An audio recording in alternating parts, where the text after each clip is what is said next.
Sikok tersangka maling kamera CCTV berhasil ditangkap Satuan Reserse Kriminal Polsek Sukarami Palembang. Tersangka yang bernama Heriadi ini nekat maling kamera CCTV yang terpasang di rumah korbannya. Juru aksi juga disering pakai jaket ojek online biar tak mudah dicurigai uang. Kapolsek Sukarami Kompol Budi Sutrisno ngatakan kalau tersangka sudah berhasil nangkep oleh anggotanya. Tersangka memang sudah diincar oleh Satreskrim Polres Sukarami karena sudah menarik 3 laporan yang masuk jeruk kasus yang sama. Tersangka beraksi maling ke uang yang nak beli kamera CCTV. Biasanya uang yang masang iklan nak beli kamera CCTV. Cek di media sosial, baik dari Facebook, IG, maupun apapun yang orang butuhkan terkait dengan CCTV. Setelah itu dia berkeliling untuk mencari di sekitar yang sesuai dengan speknya. Lanjut dia mengambil untuk dijual kepada orang tersebut. Jadi modusnya seperti itu, dia sesuai pesanan. Jadi dia cek dulu di medsos yang ada, nanti dia akan berkeliling untuk mengambil CCTV tersebut.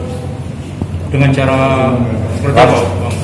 Caranya dia langsung mengambil ya, dia lihat situasi, dia langsung menarik CCTV tersebut. Gunakan apa? Memanjat.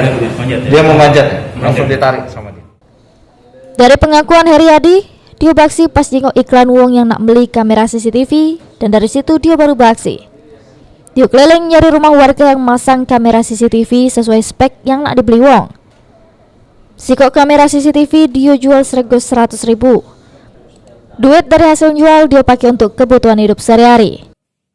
100 kok, ya duit ke 200. Dijual mana? Satu kamera itu 100.000. Iya. 1.000. Tapi itu udah putus-putus kabelnya. Ya putus-putus. Itu kameranya baik ya. kameranya aja. Kabelnya tidak ya. Kabelnya tidak. Itulah murah tuh ya. Nah. Cak mana cara kamu ngambilnya tuh Kak? Manjat pagar. Ya. Manjat ya, langsung tarik. Siang, malam, sore. Ya, malam. Dari gawainya tersangka Heriadi dikenakan pasal 363 KUHP yang ancamannya 7 tahun penjara. Sekarang tersangka diamankan sama barang buktinya untuk dilakukan pemeriksaan lebih lanjut oleh tim penyidik Polsek Sukarami Palembang. Mardiansah, PAL TV.